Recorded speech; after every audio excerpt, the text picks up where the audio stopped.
So I've had a thought. When was the last time you had some proper hardship in your life? And by hardship, I don't mean something like you can't log on to Facebook, or Amazon Prime don't deliver that new electronic gadget that you want and you actually have to pay for delivery, God forbid. I'm on about real hardship. Hardship where your life's potentially in jeopardy. And I mean proper things, not silly inconsequential things. I mean things that genuinely are real issues. I've just been out walking, out hiking, and I've obviously been on my own, and it just made me think that actually, you know what, there's not very often people in the modern day, certainly in the industrial world and the Western world, where they actually have real hardship, where there's a good chance that they could properly die, something bad could happen, where they might not make it home. It just doesn't happen. And people, I think, now are kind of immune to just how harsh life can be, because they can get an Amazon Prime delivery, they can get the internet, they can get Uber Eats delivered, they never have to worry about where the food's coming from for the next meal. And for me personally, I think that humans need adversity of some description, whether that's going up into the hills for a couple of days, being properly wet through, you're freezing, you're shivering so bad you think that you're actually going to shake your teeth out, or you've had no water, you're so thirsty, you've not had any water for 12 hours, it's 100 degrees outside. When was the last time that happened? When was the last time you did something that really pushed you? And I don't mean, oh, life's so difficult, oh, I'm going without food for 12 hours. I mean really pushed yourself where you thought you couldn't go on any further.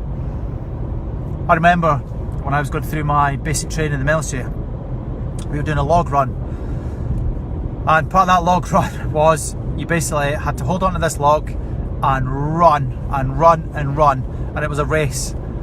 From memory, I think it was 4 or 5 teams. You did not want to be the last team. If you were the last team, guess what happened? You had push-ups, you had extra physical stuff you had to do. Nobody wanted that. Now this was after a week's exercise, I think it was 10 days actually, where we were out in the hills, we're running up and down with logs, we're doing leadership exercises, we're doing a lot of things that was pretty shitty, hard going. You're not getting enough sleep, you're maybe getting by in about 4 or 5 hours sleep a night. It's cold, so this is in the UK. The temperature was maybe sort of 40 degrees, maybe if we're lucky it got up to 50. Pretty horrible weather. It was rain. Not proper big fat rain, but that horizontal rain, that fine stuff that really sucks you through. It was just miserable. It was relentless. It was fog. Everyone's cold. We were eating ration packs. It was just horrendous. And then on the last day, the directing staff that were running the exercise said, right, we're going to have a race. He said, now there's 2 ways we can do this race. It can be long. It could take couple of hours, so it could be long distance, it could be long time, or we can do one, it's going to be a short distance, it's going to be a mile, but you're going to have to go quick. And they gave us a minute to think about this, so we had a minute and we decided that, okay, it's going to be painful regardless, let's just have the pain for the shorter time period.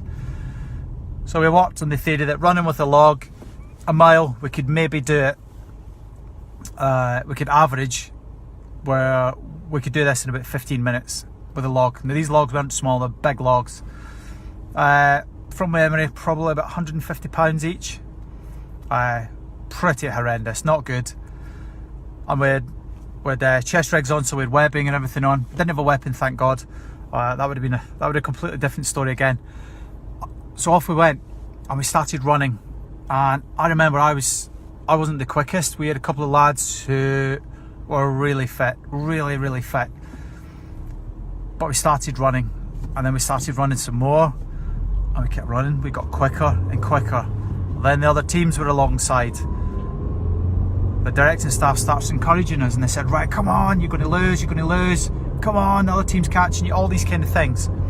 Before we knew it, I was running at a full sprint, and we'd been doing this for probably what it felt like I'd been doing this for an hour. Realistically, it was probably about a minute. My legs had turned to jelly, my legs were sore, my chest, I literally felt my heart was going to come out my chest.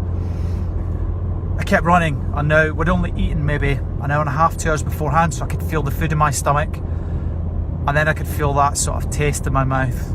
My mouth started to really water, and I knew I was going to be sick. And for those of you that have never experienced physical stuff that's been that bad, you want to be sick.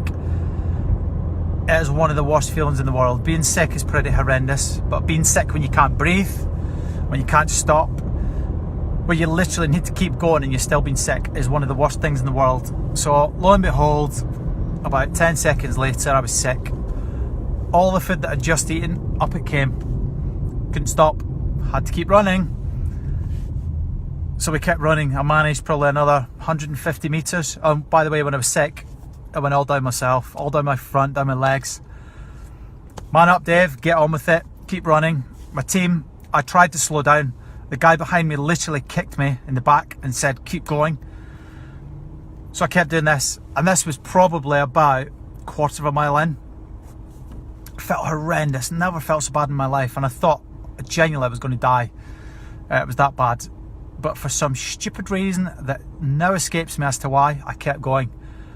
Another 150, 200 metres, I felt that sweet taste in my mouth, started to get all the saliva, and lo and behold, I was sick again. This happened about 4 or 5 more times. Anyway, the moral of the story was, I thought after that first quarter of a mile I was done. I couldn't go on anymore. I thought that was my limit. I got that kick in the back from one of my teammates. I kept going, I pushed myself. I was sick again. When I was sick this time, I genuinely thought I was going to choke because I could not get enough air in after I was being sick. I couldn't breathe enough.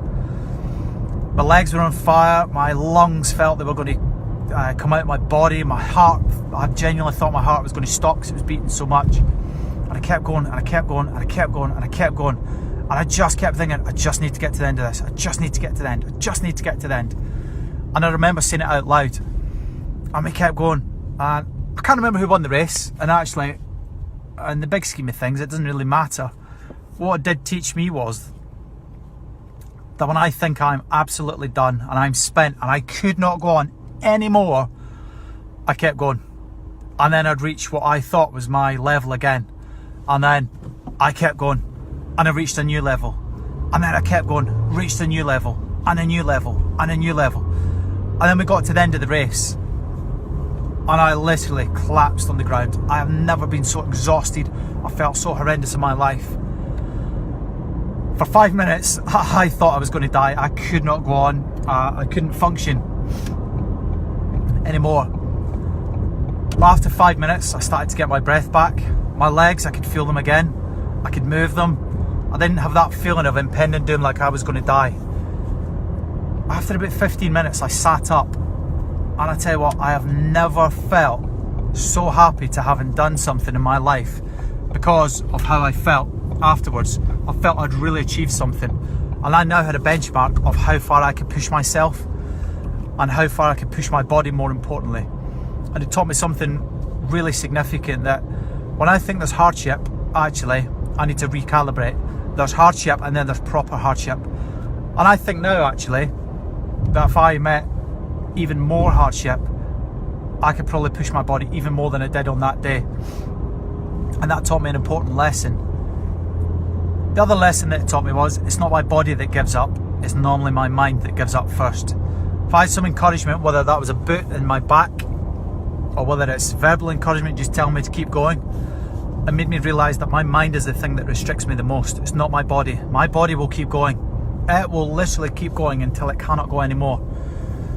So if I'm in some sort of survival situation where my life depended on it, my body can keep going until it literally falls to bits. It's my mind that will stop me before then.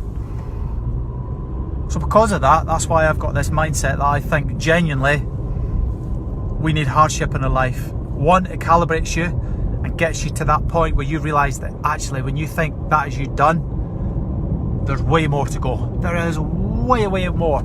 Your mind will give out way before your body will. And there's plenty of stories over the years of people doing things. And I don't know if you've, I think the film was called 127. It was about the guy that was out hiking and he fell and a rock fell on top of him and jammed his arm for 127 hours. And he knew he was going to die because it was out in the desert. He had no option but to cut his own arm off. Now, if you just think of the mindset you would need for that, to use what was effectively a little knife to cut your own arm off and then snap the bone to get yourself out of that situation. That is an insane amount of hardship you have to go through just to survive. And that's the kind of mindset that everybody's capable of. The body will give out way long after your mind has given up. So I think we definitely need hardship in our life, and that kind of illustrates the point. So get some hardship in your life, whatever that is. It doesn't need to be anything as bad as cutting your own arm off. Good God, I hope you never get in that situation, but push yourself.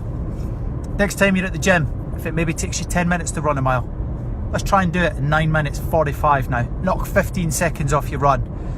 If it's something as simple as, I don't know, you really struggle with, you eat too much, why not just put off eating for an hour? That might be your big hardship, but once you've done an hour, then do it 2 hours, then 3 hours, then 4 hours, then try and do it for a whole day. These are the things, it's little incremental changes. You keep going with them, keep going with them, keep going with them, keep going with them. Before you know it, you've changed the world and you've done something completely different that you never thought you were capable of. So that's my thoughts. Let me know what you think. I know that's quite a controversial subject, and I know I've got friends that certainly think it's stupid to push yourself. If you can have comfort, then why would you? Why would you do something different? There's a middle ground in there definitely is. You don't need to go cutting your arm off just to prove that you can push your body. But certainly have a think about it. Let me know what you think. Comment below, subscribe, like, do all those good things, and let me know what you think. Till next time, adios, see you again.